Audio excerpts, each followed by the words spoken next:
Everyone.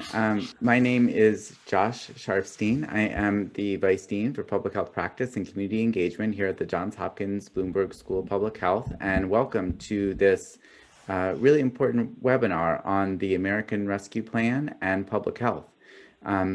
We've had an unbelievably difficult year with the pandemic in the United States and around the world. Hundreds of thousands of people dying and so much damage to individuals, families, communities, and the economy. Throughout this whole year, public health has been stretched beyond anything that has happened in the last century. And this is National Public Health Week. And in part, we are appreciating all the incredible work by so many public health workers at every level to make it through this year, through the challenges with testing, through the challenges with, mask wearing, public communications, as well as now the vaccination rollout. So much hard work, people going well beyond, miles beyond what they ordinarily would do.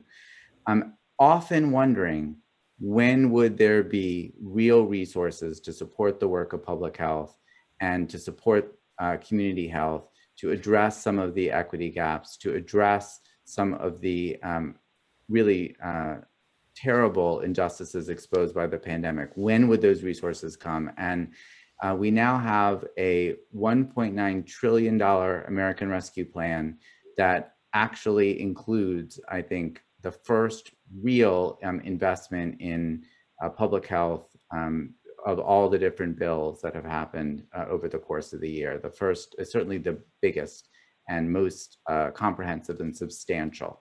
And so we're going to hear today about that investment. We're going to hear about the pluses, the limitations from a just absolutely fantastic panel of experts. And to lead us through that, I'm so pleased to turn this over to the Assistant Dean for Practice and Training at the Johns Hopkins Bloomberg School of Public Health, Beth Resnick. Great, thank you so much, Josh, and thank you everyone for being here today. And reiterating what Josh said, this really has been a very difficult year, and it's very fitting on National Public Health Week to not only thank you all for your extraordinary efforts throughout the year, but also to talk about how we're going to move forward, which is exciting, and resources and support and how we can use this and what it means for public health and health equity. So thank you all, and I want to thank our panelists. I'm excited to talk with you guys today. We have Dr. Lisa Cooper, who's the Executive Director of the Hopkins Center for Health Equity.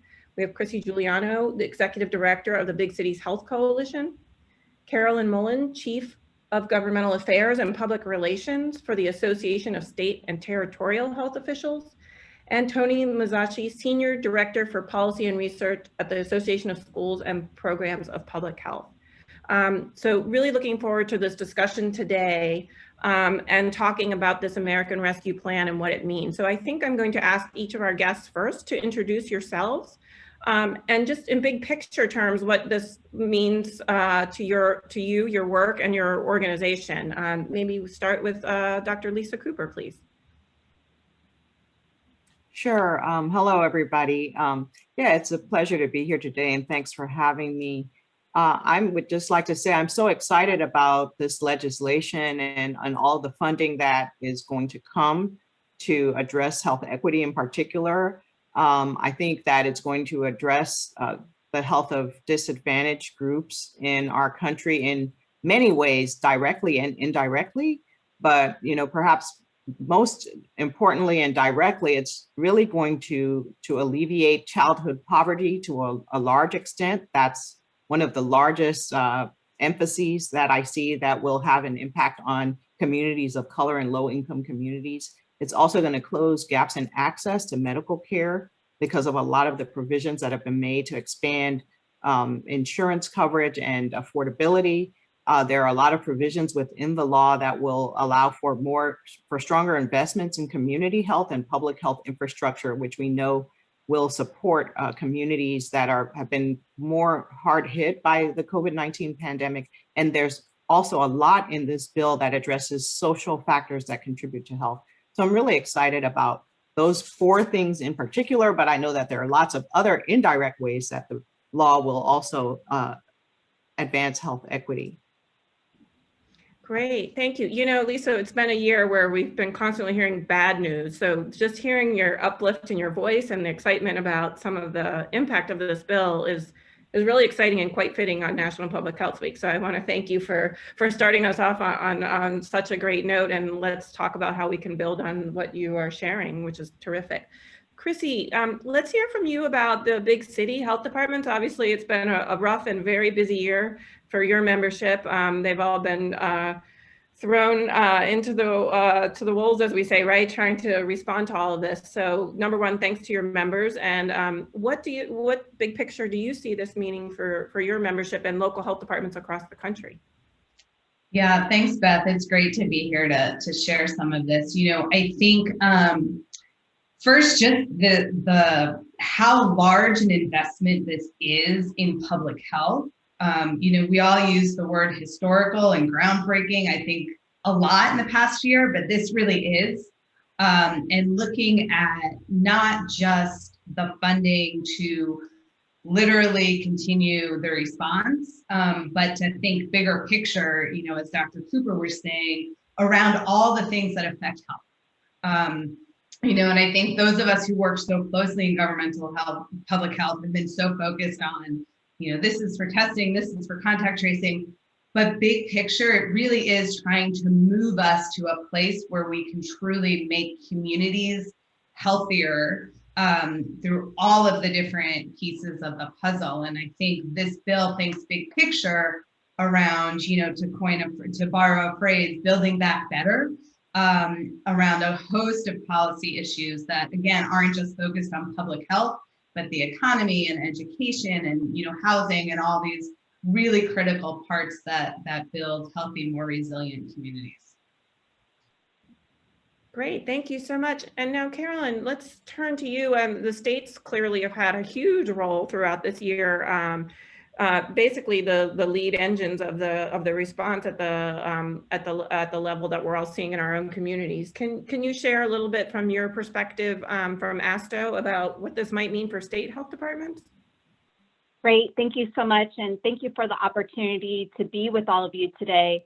So it's important to keep in mind that the American Rescue Plan, in the broader context of the previous 5 emergency supplemental bills that were approved by Congress last year, these pieces of legislation were approved in a bipartisan and bicameral fashion. According to the Congressional Research Service, public health received $305.6 billion in direct appropriations, and that doesn't even account for the direct funding to state and local governments through the coronavirus relief funds.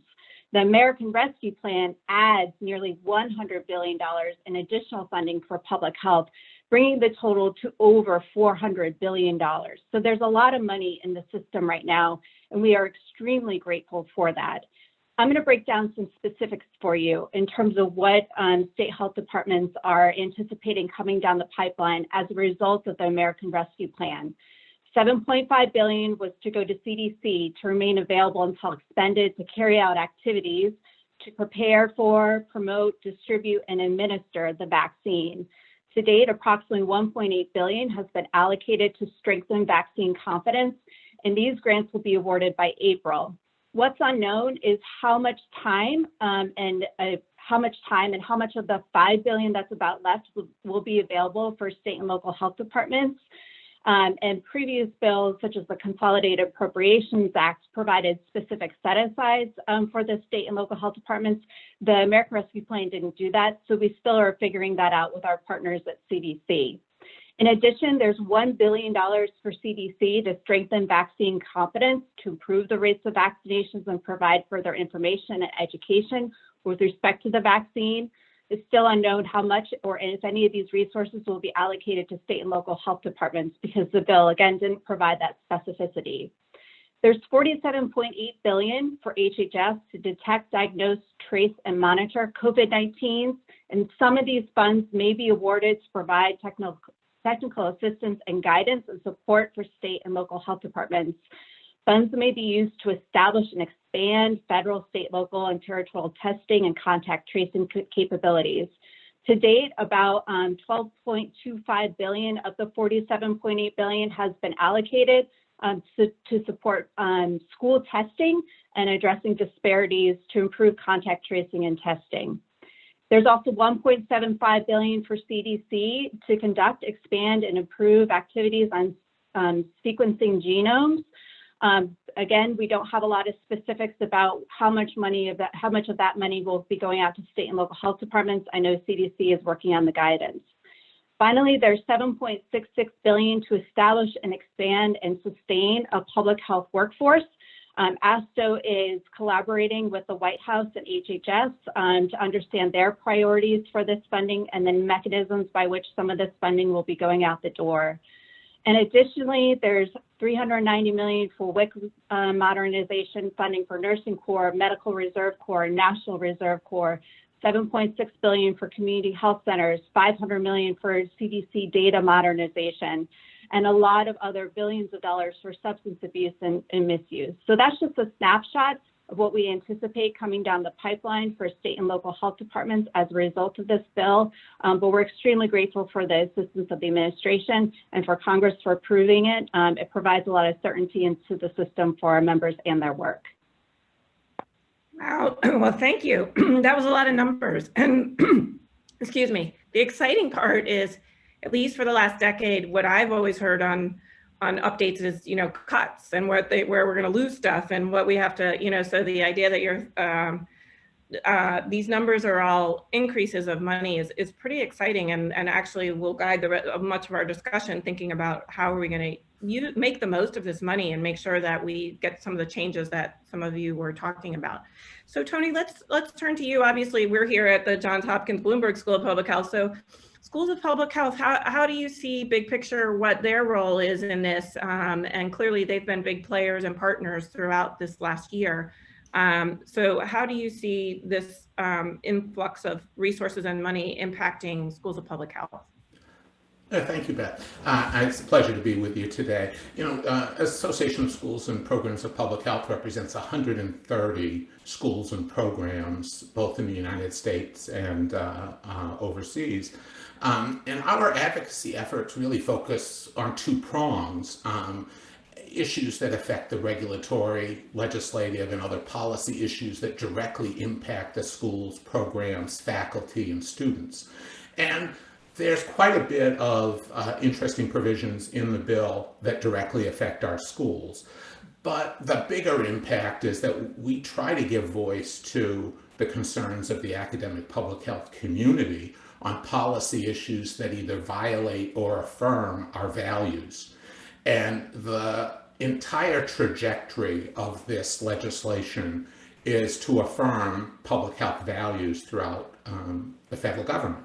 And so it's really looking at the specific provisions that affect schools and programs is important, but the trajectory in the environment it is creating is such a revolution from where we have been in the last 4 years.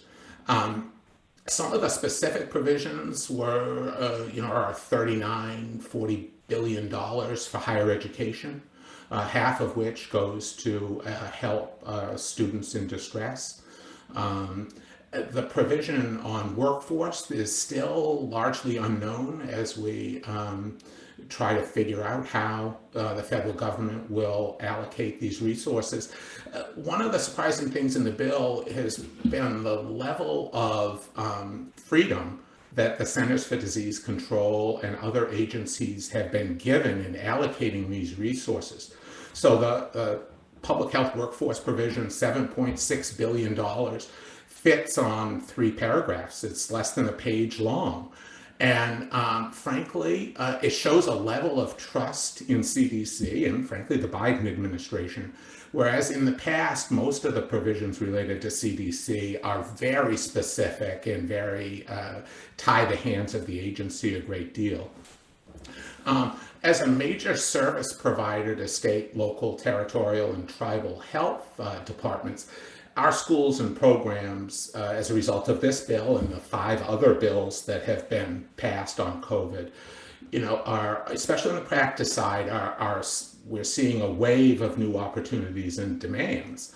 And the bandwidth issue is going to be a serious issue going forward, especially as we see our application and applicant numbers go through the roof. So, I mean, we're primarily an educational operation with important practice and research components to it. One of the disappointments in the bill, though, is that there's very little on the research side. So there's no money allocated to NIH in this bill, for example. And of all the grants and contracts that our schools receive, about 59% of it still comes from NIH. So not having NIH resources in this bill and only 4.8 billion on all 6 of the bills going to NIH has been a disappointment, and the research community is continuing to work hard to try to get additional resources. One last point, as important as this bill is by itself, it has to be looked at in comparison, and not in comparison, but in light of the potential additional investments from the Biden administration's infrastructure proposal, as well as the regular appropriations process. We're going to have the FY22 skinny budget released by the Biden administration tomorrow. And I think what we're seeing is the flood of resources into CDC and other health agencies through the special COVID legislation will soften up to some degree the appropriations process and allow additional resources for additional public health concerns that may not be related to the pandemic. So we'll have time to get into some of these issues as we continue. Yeah, great points, Tony, and thank you for sharing that. And I guess something that you guys have all touched on, we have these numbers, 1.9 trillion, 7.6 billion over here, we're kind of throwing these numbers around, and it's kind of hard to get our heads wrapped around all of that. So I'm wondering if each highlight a little bit specifically around what you think some of the key things might be in your areas of work or for your constituents, and what maybe some of the challenges might be, as well as some of the opportunities. So I guess digging in a little beyond these numbers. So Lisa, do you want to start in terms of what you see for health equity going forward? Sure, I'd be happy to do that. So I know, one of the things I said was that the bill really had a strong focus on addressing childhood poverty. And so everyone is like really excited about that. The fact that there's going to be a lot of investment in early childhood development programs such as Head Start, as well as provisions for child care, so that people who are, working people who often cannot afford that will be able to afford that. There's a lot of funding in here for like nutritional support, SNAP benefits, things like that, that will also help families, and people with children. So we know that's really important for health equity, because we know that basically a person's likelihood of achieving full potential is really strongly influenced by childhood experiences. And so that in and of itself has the potential to have long-term effects. It doesn't actually completely eliminate the disparities in childhood poverty. We know that even though there are going to be, many millions and millions and millions of children lifted out of poverty, that there will still be disparities by race, for example, in childhood poverty, despite, these investments. So we know that, it's not going to, solve everything. I think what's really important about the bill is that it's also going to expand health insurance coverage to people who don't have it.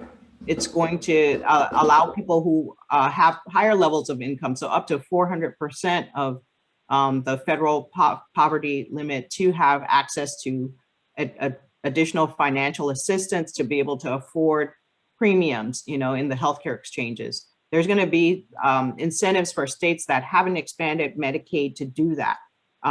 There's going to be more coverage for people who, for example, need maternal and child health care for pregnant women and for children. So within that, a lot of the people that will have access to this insurance are going to be frontline workers, people who have really been exposed a lot during this time and who have not had things like paid sick leave and health insurance.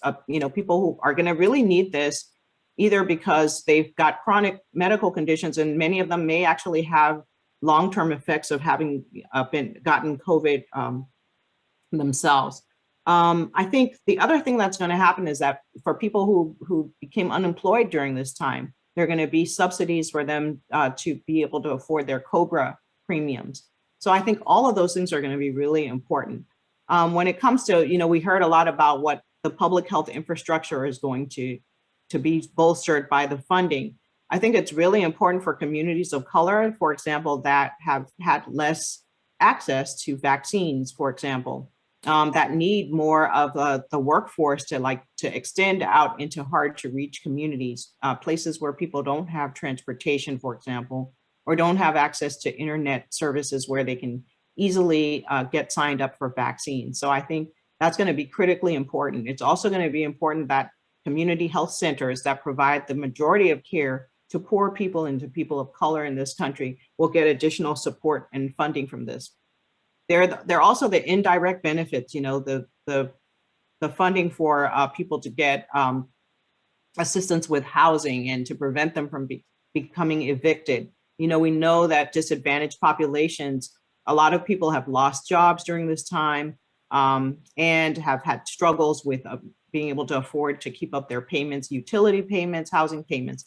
A lot of the provisions will be supportive towards, those individuals. So I think there's a lot that's there, but a lot of these provisions are only for 2 years. And so, the concern will be that once this drops off, what's going to happen to all these people who are going to be depending on a lot of these resources. We know that there wasn't bipartisan support for many aspects of this bill. And so, it's sort of in jeopardy, even though we have this large influx of funding and a lot of goodwill towards addressing many of these longstanding issues, we don't know how long that's going to last. And I think that's one of the major challenges. And of course, how we actually get these resources distributed and how we actually implement these programs, that's always going to be something that we need to look at very carefully and make sure we're that they're reaching the people who need the resources the most and having the real impact that we're looking for. Thanks so much. That was a terrific explanation. And I really appreciate that you brought in about what are we going to do after 2 years, which I guess brings up Tony's point, right, about research and that we need to be able to track the impact of this and what building the evidence to make the case that we need to continue these supports. So thank you for sharing that. Chrissy, what do you see in terms of the big city health departments and local health departments across that is going to be really impactful in terms of how they're responding not only to COVID, but to all of the public health challenges that we're facing?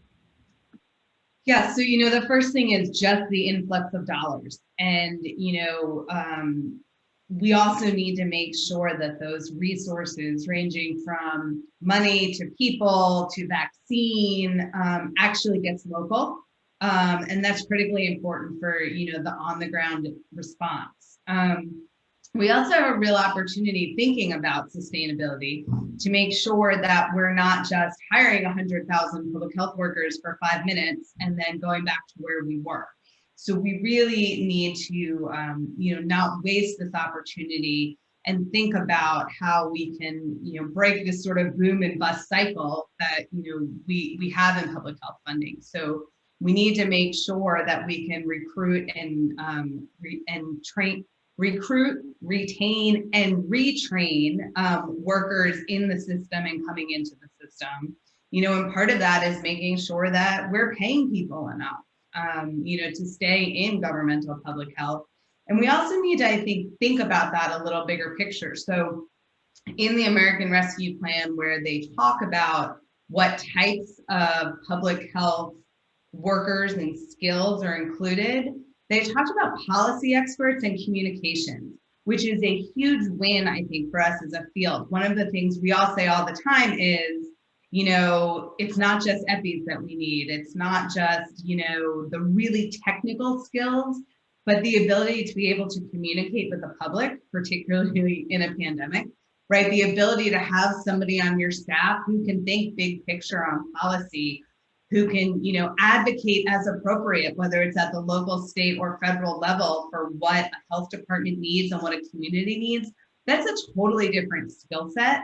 And these funds, can go to support some of that. I think the other sort of interesting piece of this, and Carolyn touched on this when she was going through some features of the bill, is that it talks about that the dollars are available until expended.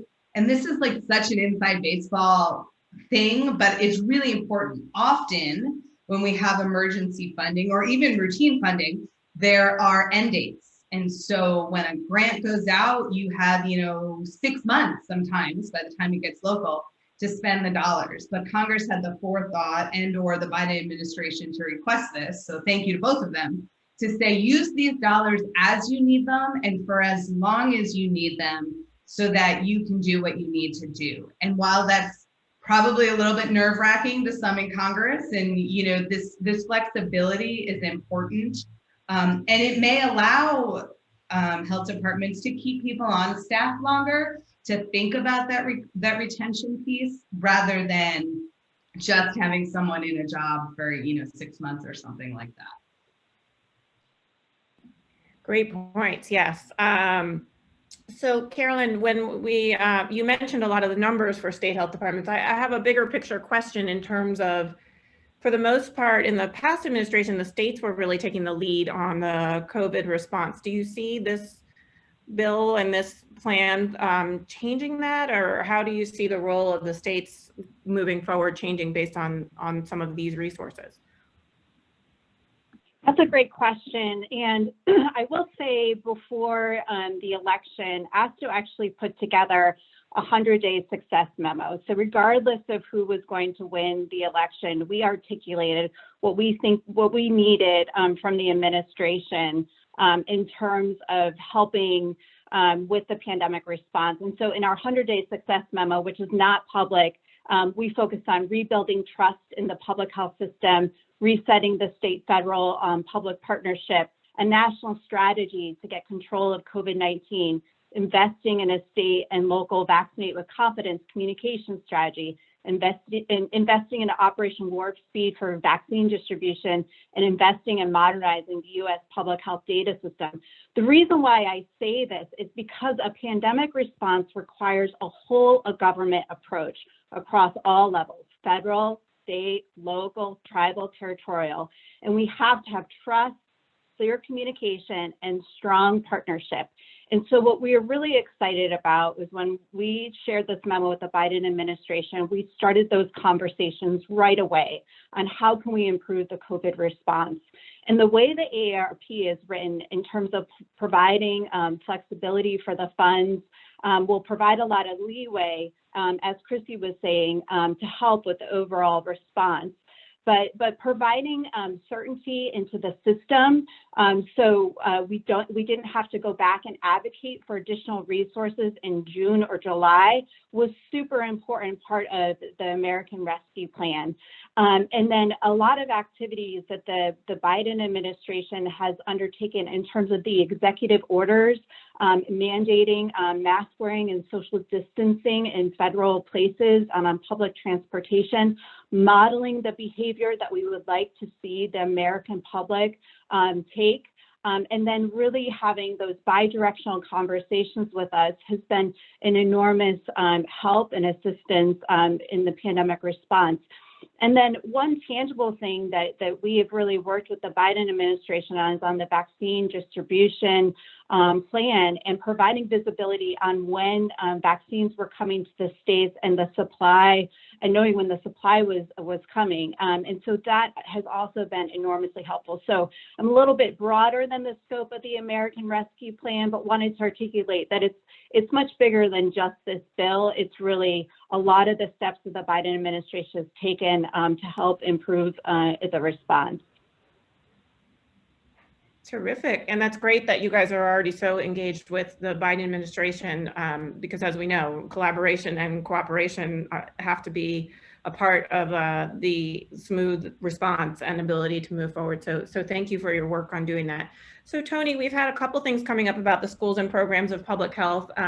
One, which you had already sort of touched on about research and some of the things that Dr. Cooper was talking about, how do we show accountability and impact some of this funding. There's also a question that came through from the audience about schools of public health in terms of integrating practice in terms of with their students and that and faculty to actually contribute to some of these efforts. And then something that Chrissy mentioned that I think is, as being in a school of public health myself, recruit, retain, and retrain. I think there's lots going on there in schools of public health to, number one, the training, not only of students, but also of the existing workforce. And then how do we think about getting students to go into public health workforce jobs, which obviously is key to the future here. So if you want to comment on any of that, that would be great.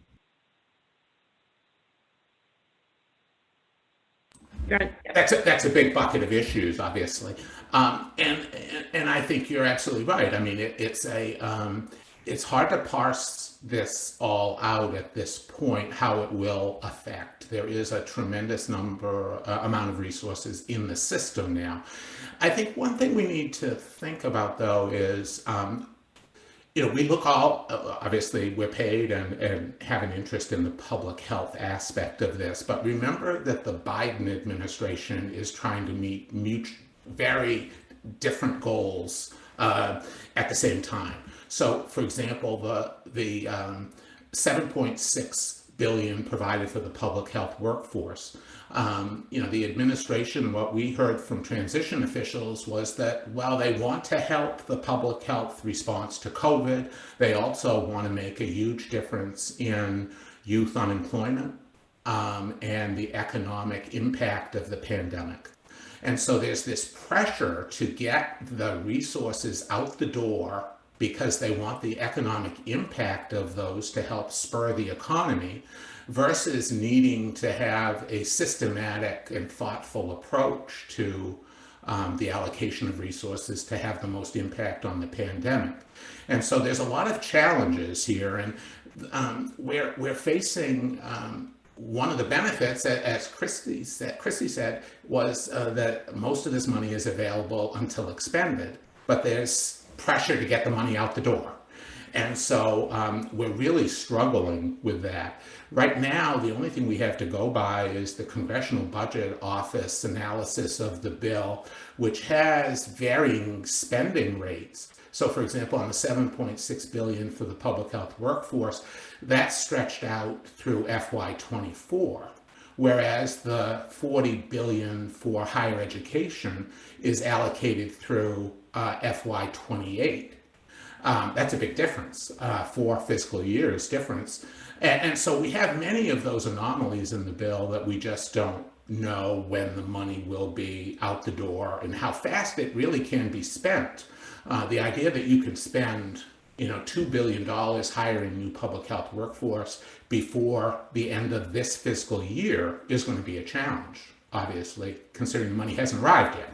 So there are a lot of those issues. I do think it's going to have a huge impact on students graduating from public health schools and programs. The employment field is going to expand. There's no doubt about it. We're seeing that reaction. The applicant pool is exquisitely sensitive to labor dynamics. And so we are seeing 40% increases in the number of applicants right now. The application cycle doesn't end until this summer. But what's so gratifying about the boost in applicant pools is the diversity that's represented in the pool. We're seeing astronomical increases in the number of Black and African American applicants, Hispanic applicants. It's a really diverse pool, which shows an incredible interest in public health going forward, which I think will be sustained.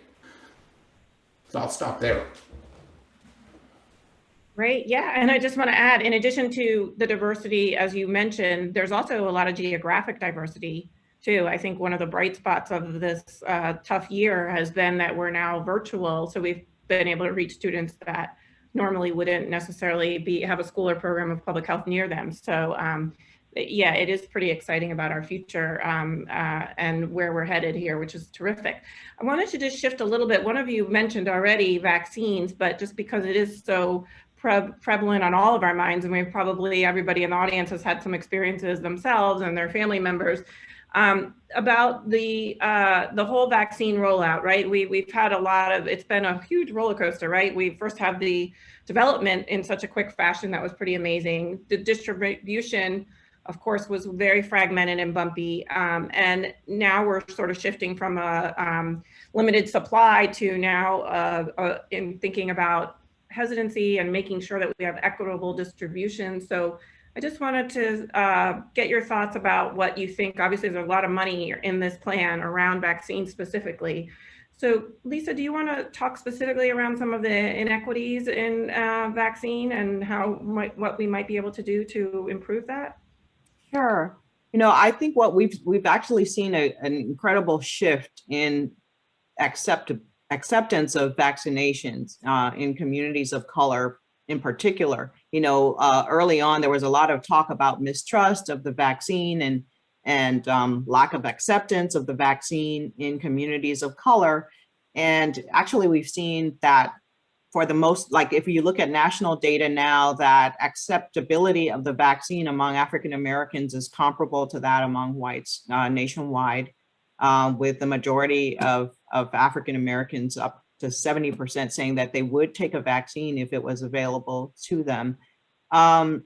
You know, we've seen a lot of success in the Indian country, in tribal communities. There's been a very high vaccine uptake, and I think that's been largely due to the strong partnership between the community leaders, tribal leaders, and the Indian Health Service, and the strong level of trust that exists in the community by the Indian Service. So I think that we've seen some good examples of how strong community partnerships with public health and with healthcare can really try to shift this whole, you know, concept of lack of acceptance. So now the issue is going to be around also making sure that there's access. And so I'm encouraged by the fact that we're seeing a lot of health systems and public health systems partnering with community organizations, grassroots organizations that actually, I hope, will see a lot of this funding, because they're the ones who provide a lot of the frontline staffing, and they have the trust of the community, so they can actually not only get the messages out, but they can also help to make sure that these vaccination events are well staffed. They need to be really work in partnership with these health systems that will be sending out health professionals to administer these vaccines. Really looking at using mobile van units, making sure that the pharmacies that have the vaccines are in neighborhoods that need them, and so that we're not only sending them to pharmacies in sort of areas where people are, you know, already have adequate access to vaccines. So I think a lot of this funding will help with that. I think the problem has now definitely shifted more from an issue of acceptance to more of one of access. Then we still have some communities that are still hesitant, and that still we are going to still need to do a lot of education and you know, making sure they have up-to-date information, working with, you know, people who may be role models from those communities. For the most part, that seems to be now, you know, people who are more conservative in their values, and evangelical Christians, for example. We know that there's a high rate of mistrust of the vaccine in that group. So I think we're going to be looking at different communities for that. But I am encouraged by the level of resources that have been committed to this. And then I think the issue will now be to make sure that people not only get that first vaccine, if they've got a double dose vaccine, but come back for the second one. And if we need boosters, that we're going to be able to continue to see people, you know, come out and take advantage of those opportunities. Healthcare workers, I think, are also important. A lot of frontline healthcare workers are people of color who come from disadvantaged communities. I think working closely with them and finding out who they trust, making sure we get the vaccination rates up in that group will also give others more confidence about it. So I'm feeling optimistic about it, but of course I'm an eternal optimist to be working in the area that I'm working in. I think you have to have some of that. The one thing I didn't mention earlier, though, is that, and I think we should make sure to talk about this, is the fact that there's something like $4.5 billion devoted to mental health and substance use services in this legislation. And I think that's critically important, particularly for communities of color that have been traumatized over many, many generations, but particularly due to the excessive grief and losses of life during this time, and due to the Black Lives Matter protests and the violence that communities of color have experienced at the hands of law enforcement. And I think that's had an incredibly negative impact on the mental health of those communities. And so I think the support for those community-based mental health and substance use treatment programs is going to be very valuable and critically needed. Yeah, great. Thank you for mentioning that mental health. Yes, a huge issue there. Just one quick follow-up for you. You were mentioning, which is the great news to hear, about the reduction in hesitancy. And so somebody actually put in the chat a question about trust in CDC. And so I guess a bigger question, do you see this as an opportunity maybe to build trust and advance ties that maybe we've been trying, that we haven't had, as an opportunity going forward? I do. I would really like to see the CDC. I would like to see on a national level as well as on the local level, stronger show of partnership between those agencies and community leaders.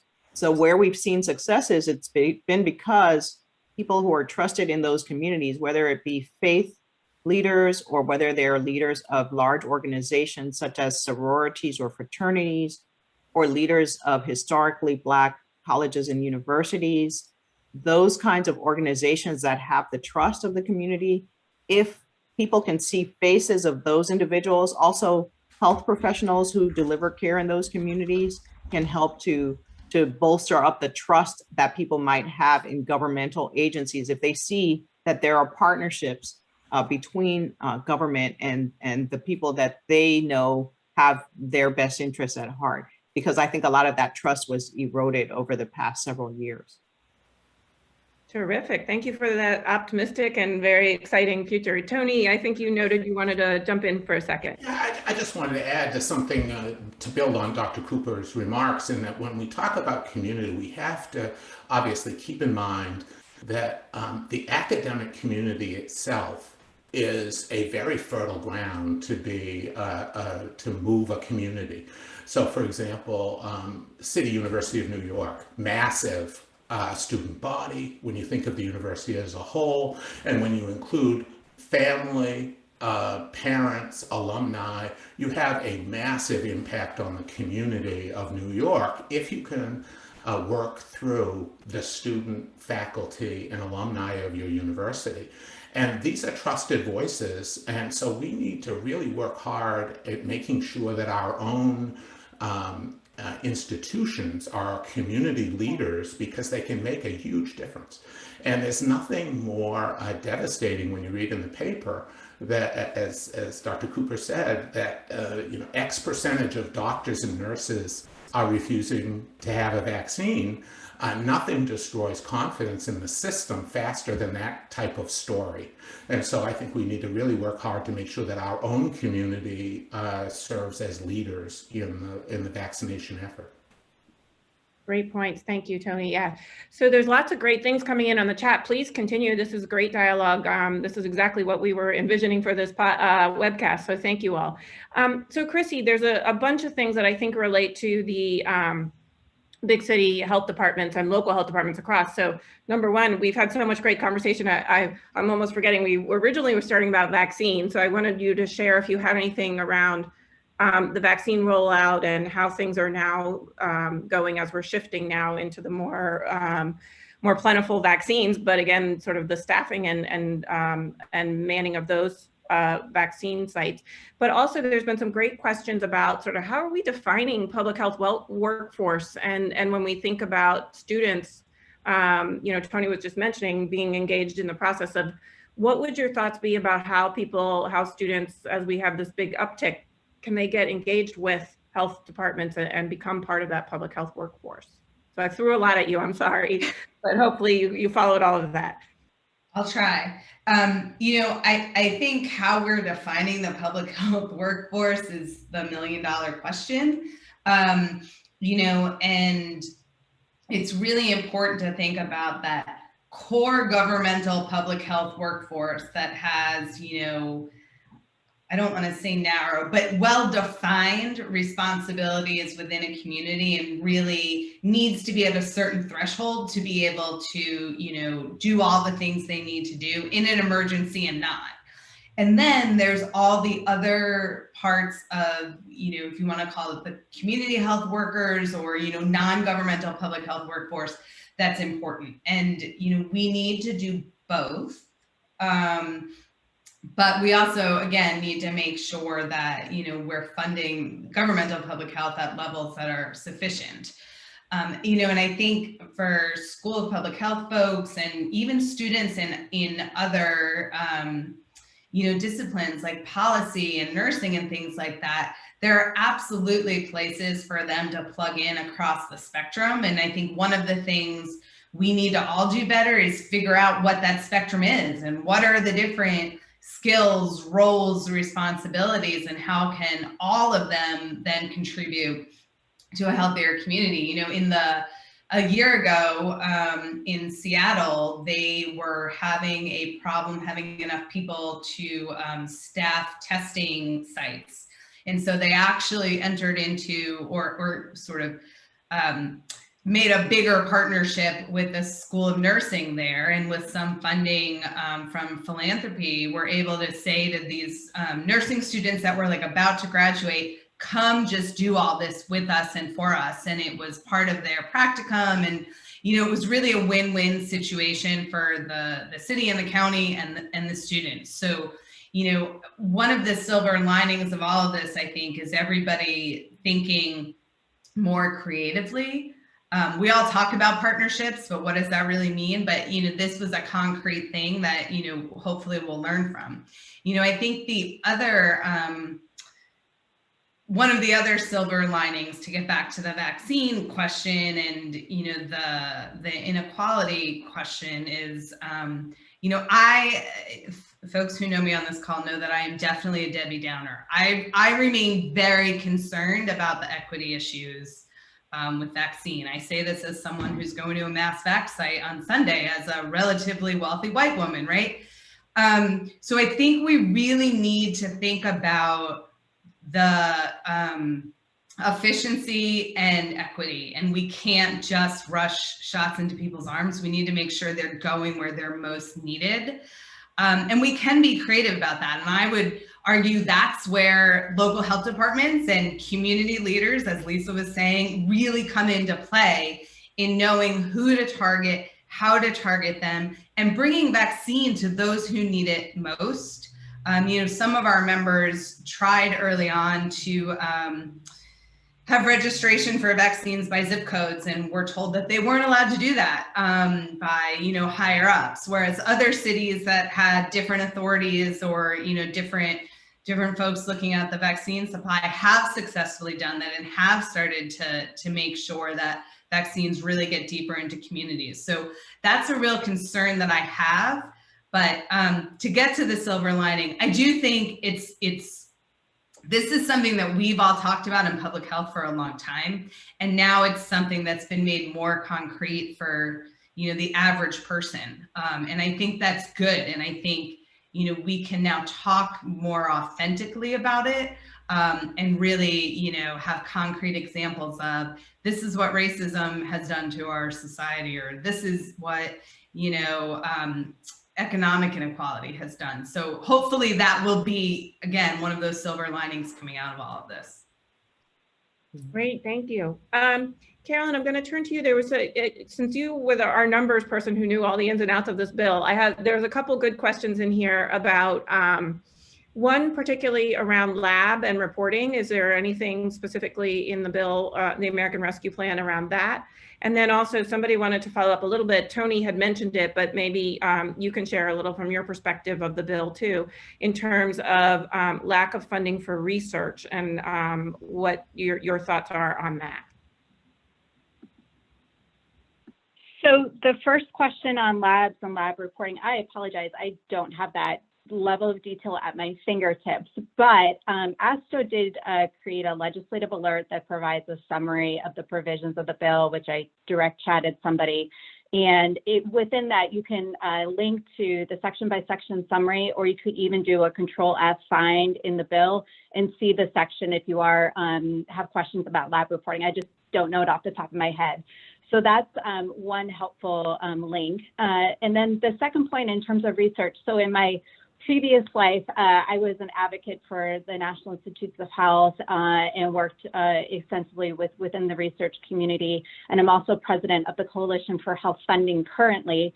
And we care about the entire public health continuum. I will say on research specifically, in the previous years, the National Institutes of Health has really enjoyed a lot of bipartisan bicameral support, and they have received significant increases over the years in their discretionary funding.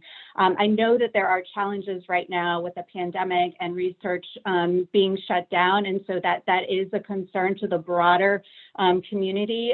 Potentially, you know, through a public health, through the infrastructure package, you know, maybe there could be some opportunities for research. I know that Congresswoman DeGette and Upton previously worked on a cures legislation that provided separate set-aside accounts that would increase funding for NIH over the years that was outside of the discretionary appropriations process. So I think the future, you still have Senator Blunt, who is on the Senate Appropriations Committee. Increasing funding for NIH has been one of his top priorities, and he's in a leadership position in that committee. So I'm not as worried about the research community and the research portfolios. I think Congress really gets it. There's a lot of awesome advocates who work on this every day, from universities to patients to providers, et cetera. And so I think overall, there will be probably other opportunities to ensure that NIH and other research portfolios are taken care of. Great, thanks. That's very helpful. And we put the link in the chat for the legislative alert. So thank you for letting us know about that. There was another really interesting question before we start to wrap up. And I think Dr. Sharfstein is going to ask some final questions about sort of the future for the field and where we're headed. But somebody put in an interesting question about vaccine hesitancy with evangelicals and white Republican males. I don't know if Lisa or Christy, I know you both were talking about vaccine hesitancy a little bit, if you wanted to chime in on that question. So I actually don't know what's being done to address that directly. Right now, I know that it has been raised as a concern. And so there's definitely more awareness of that, because I think the narrative, you know, up to for a long time was that it was only among people of color, and it's like recently shifted. So I know that it's come up, but maybe someone else on the panel has more information about that. I also do want to chime in on the fact on the comment that Carolyn made about the NIH funding. As a researcher, I can tell you I am seeing funding announcements coming out daily related to COVID-19, related to health equity issues. So I'm not sure where the funding is coming from for NIH right now, but there certainly seems to be funding there for it. But yeah, on the issue of the vaccine hesitancy, maybe someone else can comment more on that. I can talk a little bit about that. I know the de Beaumont Foundation has funded some work with Frank Luntz, and they have looked at this specific population. And the Washington Post actually had a really great write-up after that convening and focus group. So I encourage individuals to take a look at that. In terms of the specifics, I know that Frank Luntz presented to our members last week. Unfortunately, I couldn't be on that call, but I know that they are sharing the data and information with our members to address that population and their vaccine hesitancy issues. Yeah, and I've just put some links in the chat with some of those resources. There are others on the de Beaumont Foundation page, and there's also some new research about talking about vaccine passports and what types of language we should be using that are less threatening. So that's all up there. Great, thanks. What great discussion. I can't even believe we're already almost at the end of our hour. I want to turn back to Dr. Sharfstein to give us a conclusion and really think about where we are moving forward. So thanks, Beth. And what a great discussion. I actually just want to ask a question to this great panel, which is, you know, sometimes we wish for resources to support our, you know, what we have identified as critical needs in public health. And the way those resources become available winds up changing public health in the process. And this is a big amount of resources coming to public health. And so I wanted to ask each of you just briefly, what do you think the lasting changes to public health could be? And you could respond from any vantage point, from the schools of public health to the field of public health to the connections of public health out, you know, where when we look back, you know, 5 years from now, hopefully we won't be on Zoom entirely 5 years from now, but, you know, when we look back, we say, you know, this legislation really led the field in this direction. What direction will that be? Maybe I'll just go the order of the people on my screen here. Chrissy, if you want to go first. Sure, thanks, Josh. I mean, I think we as a field need to not squander this opportunity. So we need to illustrate what it means to have a well-resourced, well-functioning public health system, which includes both governmental health and others. And then I think also grasp onto this idea that should not be revolutionary, but I think is, that both the American Rescue Plan and the Biden administration have put forth, that talks about all the pieces of healthy communities. And it's not just public health. It's all the social determinants that we talk about, economics, education, et cetera, and also really rebuilding trust in government. And that's, you know, this bill has been called a big government spending, and it is, and I would argue that's good. And we need to harness that to move forward. All right, great. I'm going to give everyone else one major thing, though. What's the one thing that you think is going to change? Tony. Well, this may seem small, but I think we're going to have to see a wholesale expansion in public health system research. We need to do a much more systematic job in assessing how the infrastructure needs and the operations of our public health enterprise works going forward. We're obviously going to see all kinds of retrospective reviews and suggestions from experts and so-called experts about how things should be restructured, but it really needs to be done in a systematic, research-based way. And I'm not sure we're at that point yet, and we need to get there pretty soon. Thanks, Carolyn. What I would like to see is data modernization and the ability for us to get warning signals when a disease crashes upon our shores, for the state health departments to communicate it not via fax, and for us to be able to have the data and information we need to make informed decisions in real time. So I think this is an opportunity with this legislation to do that and to build the systems that will last long term. Great. And Lisa. So yeah, I think what I will say is that I really would love to see our legacy be stronger partnerships across all sectors that contribute to health. And so not just public health, but partnerships across housing, education, you know, law enforcement, all of the sectors that contribute. And really more representation at the table from communities that haven't really been represented before. And, you know, I think if we do that, I think we will have strong advocates from the public for the importance of investing in public health and how it really impacts aspects of all aspects of our lives. Well, those are great answers. What a great discussion. I will just say that certainly from the vantage point of the Johns Hopkins Bloomberg School of Public Health, there's a big agenda for all of these things. How to make those partnerships, how to make them real that Dr. Cooper spoke about, how to do the data modernization that Carolyn's speaking about, how to do that system work that Tony was talking about, and, you know, Chrissy's broader vision. All of these have enormous implications for public health education, research, and practice. And so I really want to thank everybody. Beth, you did a fantastic job pulling together this panel. I want to also thank April Tong and Palani Mui for their work putting together the panel, and thank you for moderating, and thanks to everybody who's have joined in today. Thank you. Exciting times. I look forward to having another panel in another few months talking about how well we're doing, and we're going to turn Chrissy into from a Debbie Downer to a yay public health. So thank you guys all, and have a great day. And again, thank you for all the great work, and celebrate National Public Health Week. Thank you guys. Take care. Bye-bye. Thanks.